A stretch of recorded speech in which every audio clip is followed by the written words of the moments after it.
Kalyan Ram Vijayashanti combination తోనే audience లో ఆసక్తిని రేకెత్తించిన చిత్రం అర్జున్ సన్ ఆఫ్ వైజయంతి. మంచి ప్రచారంతో వేసవి సందర్భంగా విడుదలైంది ఈ సినిమా. తల్లిగా విజయశాంతి, తనయుడిగా కళ్యాణ్ రామ్ పాత్రల్లో ఒదిగిపోయిన విధానం ఎలా ఉంది, అంచనాలను రేకెత్తించిన ఈ కలయిక ఆడియన్స్ ను ఏ మేరకు మెప్పించింది అన్నది ఈ రివ్యూలో చూద్దాం. కర్తవ్యంలో విజయశాంతి పాత్రను మర్చిపోలేరు తెలుగు ఆడియన్స్.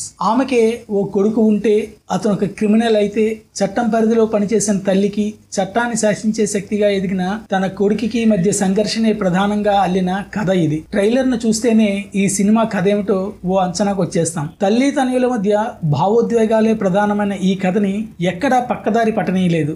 ఆరంభం నుంచి చివరి వరకు అదే అంశంపై దృష్టి పెట్టడంతో అనుకున్నట్టుగా భావోద్వేగాలు పండాయి. యాక్షన్ ఘట్టాలు కూడా సినిమాకి హైలైట్ గా నిలిచాయి. కొత్త తరం సినిమాలకు అలవాటు పడిన ప్రేక్షకుల్ని ఈ సినిమా అంతగా మెప్పించకపోయినా ఫక్త్ మాస్ సినిమాల్ని ఇష్టపడే వాళ్ళకి, అభిమానులకి మాత్రం పైసా వసూలే. కథా కథనాలు రొటీన్ టెంప్లెట్ తో సాగడమే కాస్తంత ఇబ్బందికరం. తల్లి తనయుడికి మధ్య అనుబంధం, ఆ తరువాత యాక్షన్ ఘట్టాలతో కూడిన ఆరంభ సన్నివేశాలు ఆకట్టుకుంటాయి. ఆడియన్స్ ని సినిమాలో లీనం చేస్తాయి. అయితే ఆ తరువాత నుంచే సినిమా సాదా సీదాగా మారిపోతుంది. హీరో విలన్ కి మధ్య యుద్ధం మొదలయ్యే సన్నివేశాలతో వచ్చే విరామ ఎపిసోడ్ సెకండ్ హాఫ్ పై ఆసక్తిని పెంచుతుంది.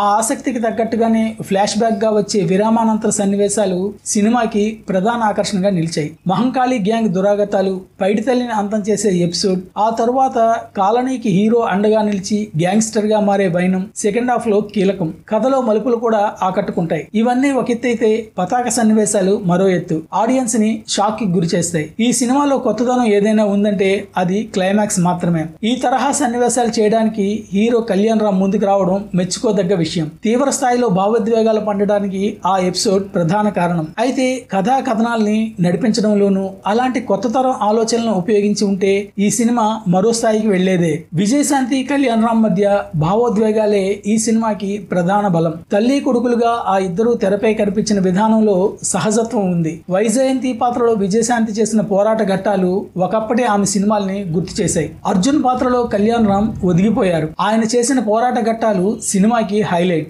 అర్జున్ భార్య చిత్రగా సయీ మంజ్రేకర్ పాత్రకి పెద్దగా ప్రాధాన్యం లేదు. సోహైల్ ఖాన్ పోషించిన పఠాన్ పాత్రలోనూ బలం లేదు. పృథ్వీ పాత్ర ఆకట్టుకుంటుంది. కొత్త కమిషనర్ పాత్రలో శ్రీకాంత్ హుందాగా కనిపిస్తాడు. ఆ పాత్ర నేపథ్యంలో వచ్చే మలుపులు ఆకట్టుకుంటాయి. సాంకేతికంగా సినిమా ఉన్నతంగా ఉంది. రామ్ ప్రసాద్ కెమెరా పనితనం, అజనీష్ నేపథ్య సంగీతం బలం. పాటలు మాత్రం ఆకట్టుకునేలా లేవు. నిర్మాణం ఉన్నతంగా ఉంది. శ్రీకాంత్ విశ్వ మాటలు బాగున్నా కథనంలో బలం లేదు. దర్శకుడు యాక్షన్ ఘట్టాలపై చూపించినంత ప్రభావం కొత్తగా కథను చెప్పడంపై దృష్టి పెట్టలేదు. ఈ సినిమా గురించి ఒక్క ముక్కలో చెప్పాలంటే మాస్ మెచ్చే యాక్షన్ మూవీ, క్లాసిక్ నచ్చే emotions, Arjun son of Vyjayanthi. Friends, ఈ వీడియో కనుక మీకు నచ్చితే లైక్ చేయండి, షేర్ చేయండి, కుదిరితే కామెంట్ చేయండి. సబ్స్క్రైబ్ చేసుకోవడం మాత్రం మర్చిపోవద్దు. Thank you for watching. Stay tuned to Kakamma కబుర్లు.